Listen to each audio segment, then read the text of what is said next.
First time ko lang pong lulutuin ang ganitong style ng ulam sa vlog ko kung saan sinamahan ko po ng gulay ang ating disarsang pata. Hindi na po siguro kayo order sa restaurant ng ulam na ito pag natutunan nyo lutuin ito sa bahay. Pag ganitong style ang gusto nyo, basta ang nakikita nyo po yung ating Chinese broccoli, pinakulo po ng 2 minuto tapos pagkakuloy nilagay ko sa yelo na may tubig at eto tinahalo ko na. Ang tawag po dito ay blanching. Isa na namang bagong araw ang sa atin ay ibinigay mga kaibigan. Welcome na welcome po kayo dito sa Chef Ron Vilaro Cooking Channel. Kapag ito pong ganaring style ng ulam ang niluto nyo, siguro po pag natikman nyo, alam nyo, mas mamabutihin nyo pa pong lutuin na lang sa bahay at huwag nang umorder sa restaurant. So yun na nga po, pagkagisa natin ng sibuyas at bawang, isinunod ko na yung pata, 3 kilong pata po yun. Malambot na po itong pata at napakuluan ko na kahapon. Isunod nyo na po ang tubig, 2 tasa po o kung naisubin nyo yung pinagpakuluan, yung kaldo, dinis mainam. Lagyan nyo po ng pork powder, seasoning kung gusto nyo. Star anise po para mabango at mas masarap kapag meron nito. O bulaklak po ng saging. Nako, hindi po pwedeng wala nito ha. At yan talaga po ang original na lahok nitong uram na ganire. Tuyuan nyo na po. Tapos lagyan nyo ng ilang pirasong dahon ng laurel. Tsaka pamintang durog. O yan na muna ha. Kung kayo po ay kasama ko pa sa pagluluto ngayon mga kaibigan at enjoy na enjoy po kayo sa panonood, banggitin nyo nga po kung taga saan kayo at pag nabasa ko po ang comment nyo bulyawan na po tayo hanggang sa mapaos ako. Isang maliit na lata po ng tause na hugasan nyo na ng tubig para hindi po lasang lata yung tause ang ilagay nyo. Takpan po natin yan, hayaan natin kumulo.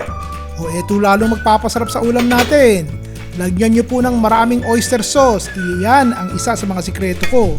Takpan po ulit natin. Sandali lang po ito ha. O ayan, nakulo na. Dahil nga po napakuluan ko na yung pata na palambot na kahapon. Eto tignan nyo yung pata oh. Ang lambot-lambot na oh. Halos magkakalasog-lasog na po sa buto. Oh, tignan nyo. Galaw-galawin lamang parang marshmallow na po sa lambaw.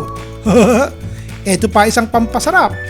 Isang maliit na lata ng pineapple juice at chunks. Kasama na po yung juice ha. Matamis, maasim ang lasa niyan, lalo pong magpapasarap. Tapos isunod nyo na po ang asukal na pula. Kayo na po tumansya kung gaano katamis ang gusto nyo, basta alalahanin nyo po ha. Kanina po inilagyan natin ng oyster sauce, kaya may konting tamis na. Tapos nilagyan natin ng pineapple juice. Kaya hinahinay na lang po kayo sa asukal ha. O tikman nyo na. At kung okay na lasa, diretso na po. Takpan po sandali.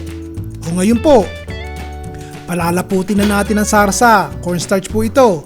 Kanawin sa tubig. Tsaka isama.